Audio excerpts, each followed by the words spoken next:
Welcome to Co-Pilot Podcasts. Steffi Forrester looked Hope dead in the eyes and said, "I know what you're up to, and I'm going to put a stop to it." And then the episode just cut. No resolution, no reaction shot, nothing. Just that line hanging in the air.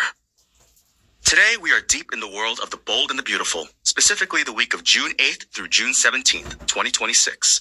We're going to break down the Logan versus Forrester fashion war that's been building all season, Hope's secret double life as a designer, and the return of the one character who makes everyone on that show genuinely nervous.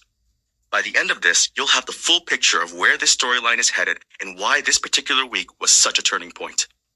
Joining me to break it all down is someone who has been tracking every twist and cliffhanger. Let's get into it. So, walk me in. What is actually going on with this Logan Fashion House situation? Okay, so the core of everything right now is this. Katie Logan has launched a competing fashion house called Logan, and she has been building it in secret. And the secret she's been protecting most carefully is that Hope, Brooke's daughter, who is supposed to be on a leave of absence from Forrester Creations, is actually the designer behind the whole thing.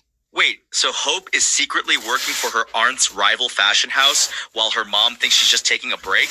Exactly. And Brooke has absolutely no idea. According to Soap Central's recap of the June 8th episode, Brooke had no idea that her sister was planning on hiring Hope Logan Spencer. She thought the truce she made with Katie meant family was off limits. And there was actually a physical altercation between Brooke and Katie before that truce, right? Yes, Brooke slapped Katie. Daytime Confidential literally titled their recap, "Brooke slaps the fire out of Katie," and then they had to sit down and come to some kind of understanding. The deal they landed on, per Soap Central, was that Brooke could hire Forresters and Katie could hire any Spencers she wanted. Katie agreed to that, knowing full well she was about to bring in Hope. That is such a calculated move. She technically kept the letter of the agreement while completely blowing up the spirit of it. Right, and that's what makes Katie so interesting this season. She's not playing dirty in an obvious way, she's playing smart. She got Brooke to agree to something that Brooke thought protected her, and it actually set the stage for the biggest reveal of the season. So, who else is in on this at Logan? Because it sounds like it's becoming a whole operation. So Bill Spencer is fully on board. He's backing Katie completely. According to Soap Opera Digest's 2026 preview, after his son Liam's health scare in 2025, Bill underwent a transformation and is now focused on being a better man and patriarch. So he's channeling that into supporting Katie's dream. And then Will Spencer joined the company too. Will, that's the son who punched RJ at Forrester, right? That's the one. According to the June 3rd recap on Soap Spoilers, Will walked into Logan and announced he'd just been fired by RJ. Bill's response was literally, "Hallelujah." He laughed when Will explained he punched, quote, "precious RJ," and then Bill welcomed him onto the team. Okay, that's kind of hilarious. Bill Spencer celebrating his son getting fired for punching someone. It's very on brand for Bill. And there's also Deke, a designer who's been working with Hope and Logan. He's been keeping that secret too. So you've got this whole web of people who know, and then you've got Steffi on the outside trying to figure out what's going on. Which brings us to Steffi's whole investigation arc this week. Because she did not just sit back and wait. Not at all. According to Primetimer's recap of June 11th, Steffi showed up at Logan's house and tried the locked door. She was already suspicious about Hope's leave of absence, and she kept pressing. She told Brooke that fashion was still her top priority and that she'd been more than patient with Hope. And Hope was literally hiding in the building while this was happening? Hiding behind a dressing screen, yes. According to Soap Opera Daily's recap of June 12th, the moment Steffi walked out, Katie locked the door firmly behind her and Hope stepped out from hiding immediately. Katie said that was way too close, with relief and amusement in equal measure.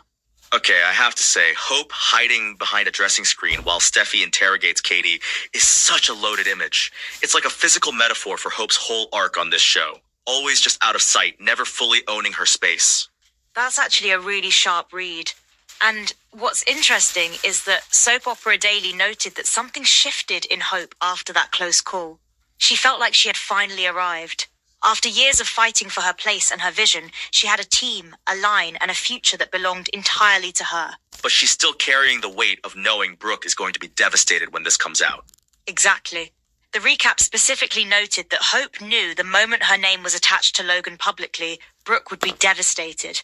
That weight was genuine, and she didn't brush it off lightly. So she's holding two things at once, this real sense of arrival and this real dread about what's coming. That's actually a pretty nuanced place for the character to be. It's not just triumph, it's complicated. And the show is earning that complexity. Meanwhile, on the Forrester side, you've got Zende having his own quiet crisis. According to Celebrating the Soaps' recap of June 16th, Zende vented to Carter that RJ is getting all the praise while they do all the hard work. And then he said something that kind of stopped me. He said, "Hope was patient, and look what happened to her." Wait, that's actually a really self-aware line. He's basically pointing out that patience at Forrester doesn't get you anywhere. Right, and Carter's advice was just be patient, which is exactly the advice that didn't work for Hope. So Zende is watching the pattern and starting to question whether he has a future at Forrester at all. That's a slow burn storyline that could go somewhere really interesting. Okay, let's talk about the Remy and Deke situation, because that was a whole other layer of secrets this week. So Remy showed up at Deke's apartment wanting to reconnect. According to Primetimer's recap of June 12th, Deke was hesitant at first, but eventually confessed he had feelings for Remy. However, he wasn't ready to rebuild the relationship because of their past involving Elektra and a deepfake scandal. A deepfake scandal. Okay, that's a very 2026 soap opera problem. Very much so. But here's where it gets interesting. As the conversation got emotional, Remy spotted Logan design sketches in the apartment and realized Deke was the one working with Logan. And then, according to Primetimer, Remy got excited to see that Deke was moving forward in his life and impulsively kissed him. So he stumbled onto a major secret, and his response was to kiss the guy. That's a lot happening in one apartment visit. And now Remy knows, which means another person is holding this secret. And according to the June 15th episode description on CBS, Deke swore Remy to secrecy. So the circle of people who know keeps growing, and the circle of people who don't, mainly Brooke, Ridge, and Elektra, keeps shrinking. It's like a pressure cooker. Every new person who finds out adds more heat. That's exactly the structure the show is using. And it's deliberate.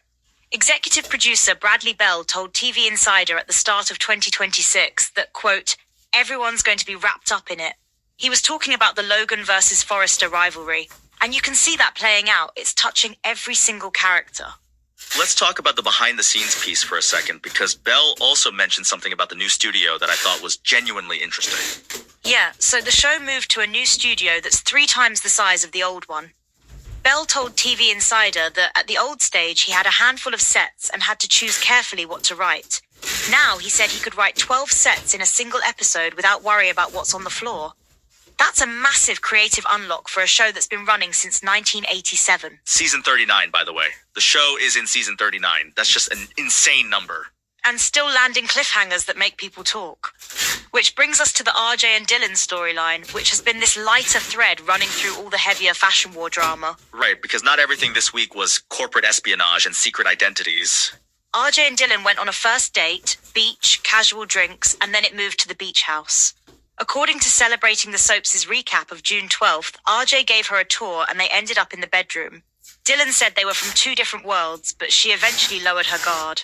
And according to Daytime Confidential, RJ had already told Ridge he liked Dylan, so Ridge was aware something was developing. And Dylan works at Forrester, right? So there's a workplace complication built into this romance from the start. According to the CBS episode description for June 10th, Dylan was apprehensive about jeopardizing her role at Forrester. So yes, she's aware of the stakes. And RJ is a Forrester, so the power dynamic is already complicated. It's a classic soap setup, but it's being played with some real texture. Bell mentioned in that TV Insider interview that they signed Sydney Bullock as Dylan and Brian Nicoletti as the new RJ specifically to build out the next generation. So this romance is clearly a priority for the show. Bell said, quote, "We're at a great time in the show where you have that next generation to play with their core family members. And you can see that in how the younger characters are being woven into the bigger storylines. Will is at Logan. Elektra is at Forrester. RJ is central to the Forrester side. Dylan is now romantically connected to RJ. They're all orbiting the same conflict." Okay, now we have to get to the thing that everyone is talking about this week. Sheila Carter. Sheila is back. According to CBS's official description for the June 17th episode, quote, "Sheila's return leaves Taylor and Deacon on edge. Steffi's last-minute offer changes everything." And according to On the Flix' report citing TV Guide, Taylor and Deacon will be very on edge because of this return. Why are Taylor and Deacon specifically the ones who are on edge? What's their connection to Sheila at this point? Taylor and Deacon have been in a relationship, and Sheila has history with both of them, particularly with Deacon. So her return is a direct threat to whatever stability they've built. Soap Hub described it as Taylor and Deacon not being ready to get their bubble popped. Quote, "But that's not Sheila's problem." That is such a Sheila Carter energy description. She doesn't care about your bubble. And Soap Hub also noted that for June 18th, Sheila drops a bombshell about her real motives. So she's not just showing up to cause chaos, she has an agenda, which is always more dangerous than random chaos. A Sheila with a plan is a very different threat than a Sheila who's just reactive. Exactly. And her return lands right in the middle of everything else that's already unstable. You've got the Logan secret about to blow, Steffi making some kind of game-changing offer to Hope, and now Sheila walking back in. The show is stacking pressure from multiple directions at once. Let's talk about that offer, because that's the thing I keep coming back to. Steffi told Hope, "I know what you're up to, and I'm going to put a stop to it." And then the June 17th CBS synopsis says, her offer changes everything. What do you think is actually happening there? So the setup, according to On the Flix's report, is that Steffi called Hope into Forrester for an urgent conversation on June 16th. The scene cut right after that line. The June 17th episode picks up from there, and instead of just confronting Hope, Steffi makes an offer. The word game changer is the one CBS used. So she went in ready to shut it down and came out making a deal instead? That's what it looks like. And that's actually a more interesting move than just a confrontation. If Steffi is offering Hope something, maybe bringing hope for the future back, maybe some kind of arrangement, it changes the whole dynamic. It means Steffi is playing chess, not checkers. And it would put Hope in an impossible position. Does she take the Forrester offer and betray Katie? Or does she stay loyal to Logan and risk Steffi blowing everything up? That's the tension the show is building toward. And it connects back to something Steffi said on June 16th. According to Celebrating the Soaps, she told Brooke she'd been more than patient, and she made a promise to Brooke about bringing hope for the future back. So there's already a commitment on the table. Steffi made a promise to Brooke about Hope's line, while simultaneously cornering Hope about her secret. That's a lot of plate spinning. And Carter warned in that same June 16th episode that Forrester's current collection is the most expensive in history. Ridge said there's no limit on showcasing Eric's brilliance. So Forrester is going all in on their couture line right as Logan is about to launch with Hope as their secret weapon. The collision is coming. Okay, so when you step back from all of this, the secret designer, the sister feud, the fashion war, Sheila's return, Steffi's offer, what's the actual spine of this season? The spine is identity and loyalty. Every major character right now is being asked, who are you really and who do you belong to? Hope is secretly a Logan while everyone thinks she's a Forrester. Will is a Spencer who punched a Forrester for love. Zende is a Forrester who's questioning whether Forrester even values him. Deke is hiding his work from the people closest to him. Even Sheila is apparently hiding her real motives. And the fashion war is the arena where all of those identity questions get played out publicly. Exactly. Belle told Soap Opera Digest that the war between Logan and Forrester would see Bill and Katie on one side, Brooke and Ridge on the other, and quote, everyone's going to be wrapped up in it. That's not hyperbole. You can see it in how every single character this week is connected to that central conflict. And the show has the physical space to tell that story now, with the new studio. Bell said he can write 12 sets in an episode without the logistical headaches of the old stage. Which matters more than people might think. When you can move fluidly between locations, you can show the parallel action. Steffi pressing Katie while Hope hides. RJ and Dylan at the beach while Will and Elektra navigate their own tension. The show is using that space. Let me push back on one thing, though. Is there a risk that the show has too many secrets running at once? Like, at some point, doesn't the audience just need a reveal? That's a fair challenge. And I think the show is aware of it. The Remy stumbling onto Deke's secret feels like the first domino. Once Remy knows, the information starts moving. Will knows. Remy knows. Deke is sworn to secrecy. That's a lot of people holding one secret, and secrets held by multiple people don't stay secrets for long on this show. So the reveal is coming, it's just a question of who triggers it and when. And whether Steffi's offer to Hope changes the shape of that reveal entirely. If Hope takes a deal with Steffi before the Logan secret comes out, the whole story shifts. If she doesn't, and the secret explodes publicly, that's a completely different kind of fallout. Either way, Brooke is going to find out her daughter has been working for her sister's rival fashion house. That conversation is going to be something. Daytime Confidential actually has a recap titled Brooke Slaps the Fire Out of Katie from earlier this season. If Brooke slapped Katie over the fashion house existing, imagine what happens when she finds out Hope is the designer. That's going to be a very different kind of slap. And that's the thing about this show at its best. The personal and the professional are completely tangled. The fashion war isn't just about market share. It's about sisters, mothers and daughters, loyalty and betrayal. The stakes are emotional, not just corporate. Here's what this really comes down to, I think. This week of B&B was doing something specific. It was the week where all the setups started converting into actual pressure. The secrets are no longer just being kept, they're starting to leak. That's the right way to frame it. Remy finding out about Deke is a leak. Steffi cornering Hope is a leak. Zende questioning his future is a leak. The structure that everyone has been carefully maintaining is starting to show cracks, and the June 17th episode, with Sheila's return and Steffi's offer, feels like the moment where the cracks get wider. And Sheila showing up with a new agenda, per Soap Hub, is essentially a wild card being thrown into an already unstable situation. Sheila always is. And the fact that she has specific motives this time, not just chaos but an actual agenda, makes her more dangerous. Taylor and Deacon's bubble is about to get very thoroughly popped. So, if you're a viewer who's been watching this season, what's the one thing to watch for going into next week? Watch what Hope does with Steffi's offer. That's the hinge. If she takes it, the Logan storyline pivots completely. If she refuses, the collision between Logan and Forrester becomes inevitable and public. Everything else, Sheila, Remy and Deke, RJ and Dylan, is orbiting that central choice. And the irony is that Steffi said she was going to put a stop to it, but the CBS synopsis says her offer changes everything. What if putting a stop to it means making Hope an offer she can't refuse? What if Steffi's version of stopping it is actually pulling Hope back in? That would be the most interesting version of this story. Because then you don't get a clean villain and a clean hero.